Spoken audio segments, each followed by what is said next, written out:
ఈ రోజే డౌన్లోడ్ చేయండి. మీ ఫేవరెట్ షోస్ చూడండి. కూల్ గా ట్రై చేశాను. This is your last day. No Maya, save మీ ప్లీజ్. I'm sorry. నీ కాళ్ళు పట్టుకుంటారు. ప్లీజ్ ఇంకెప్పుడు నీ జోలికి రాను. నన్ను పెళ్లి చేసుకోమని ఇంకెప్పుడు ఇబ్బంది పెట్టావు. నిజంగా రావా? రాను. రావా? ఇంకెప్పుడు రాను. Please save me.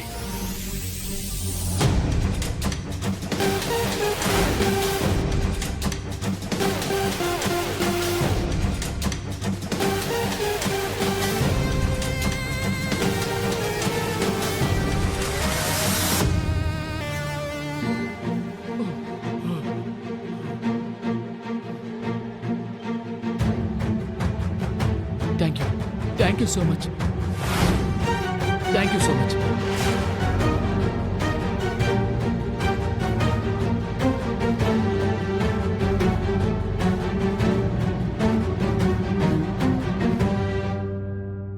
నాకు నచ్చనిది చేస్తే ఇలాగే చేస్తాను.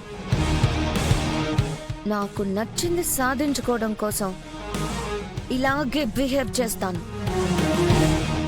ఎవరైనా సరే నా దారిలోకి రావాల్సిందే.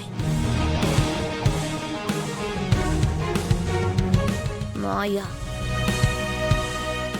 Not an ordinary girl.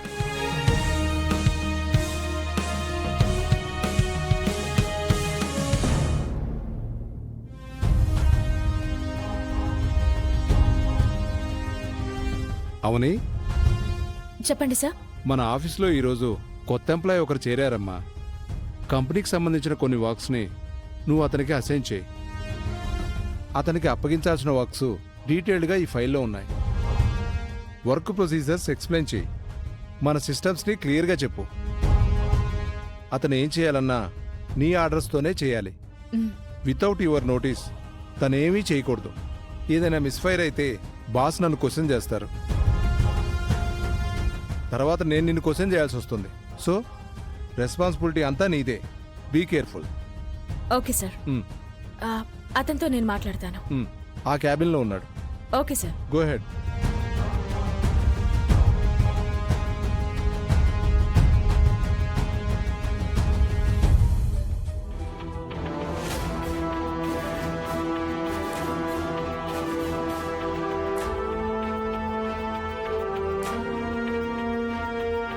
కొత్త ఎంప్లాయ్ జాయిన్ అయ్యారంటే ఎవరు అనుకున్నాను. నువ్వేనా బావా? ఎస్, బట్ నీ రికమెండేషన్ అవసరం లేకుండా నా టాలెంట్తో జాయిన్ అయ్యాను. నా క్యాలిబర్ నచ్చి నా ఎక్స్పీరియన్స్ని మెచ్చి ఇచ్చారు. కాదని ఎవరన్నారు? టాలెంట్ లేని వారిని రికమెండ్ చేసినా ప్రయోజనం ఉండదు. టాలెంట్ ఉన్న వారిని రికమెండ్ చేయాల్సిన అవసరం లేదు. ఎనీవే, కంగ్రాచులేషన్స్ బావా. నువ్వెదురుగా ఉంటే నేను ఇబ్బంది పడతానని ఇంతకుముందు ఈ ఆఫీసులో జాయిన్ అవ్వద్దనుకున్నాను. అలా పట్టించుకోవాల్సిన అవసరం లేదని డిసైడ్ అయ్యి వచ్చి ఇక్కడ జాయిన్ అయ్యాను. నువ్వు జాయిన్ కావడం నాకు చాలా చాలా హ్యాపీగా ఉంది. థ్యాంక్ యూ సో మచ్ బావా. ఇక్కడే జాబ్ చేసుకోమని ఇంతకు ముందు నేను చెప్పాను. అప్పుడు నువ్వు ఇబ్బంది పడి వెళ్ళిపోయావు.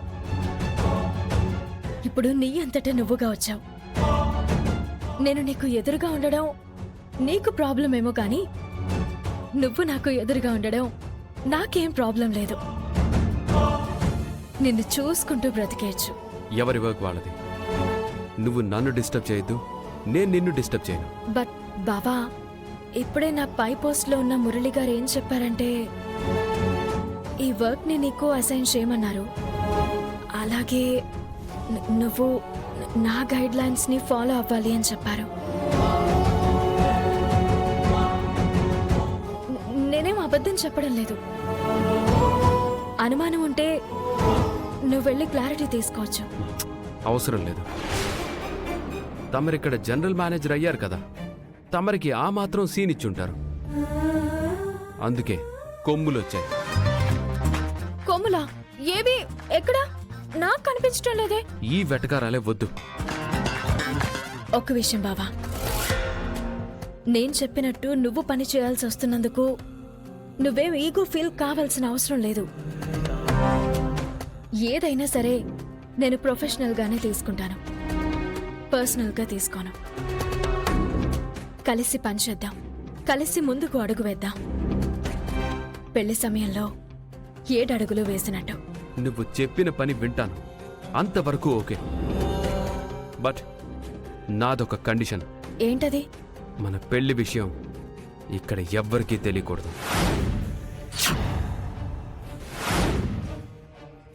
మన కుటుంబ విషయాలు ఇక్కడ రివీల్ కాకూడదు.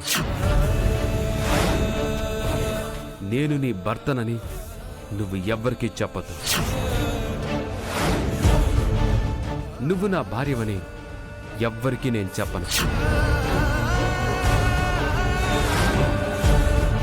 ఏదో ఒక రోజున తెలియకుండా ఉంటుందా? దాచేస్తే దాగే విషయం ఇది. బయటపడిందంటే అందుకు కారణం నువ్వే అవుతావు. బయటపడిన రోజున జాబ్ రిజైన్ చేసి బయటికి పోతాను.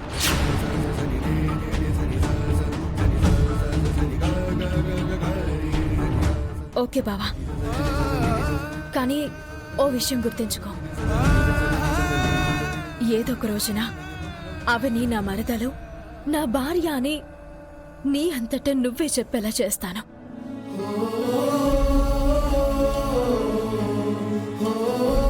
All the very best.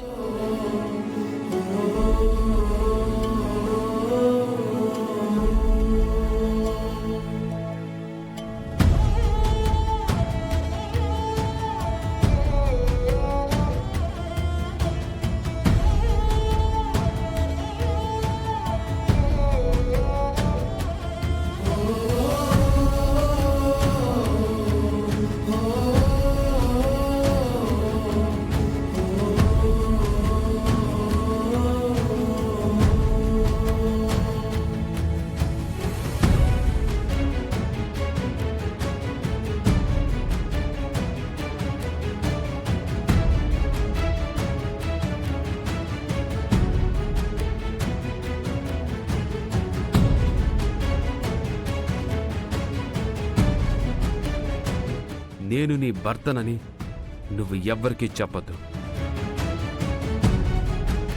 నువ్వు నా భార్యవని ఎవ్వరికీ నేను చెప్పను.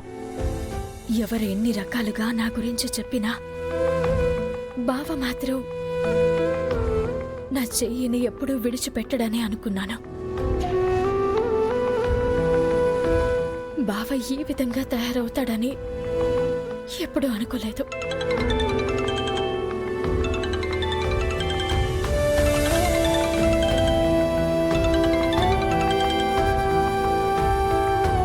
చెప్పండి మావయ్య. శ్రీకర్ జాయిన్ అయ్యాడమ్మా? అయ్యాడు మావయ్య. అక్కడ దాకా వచ్చి మనసు మార్చుకుంటాడేమోనని కంగారు పడ్డానమ్మా. ఏదోలా తనకి తాను సర్ది చెప్పుకున్నాడు.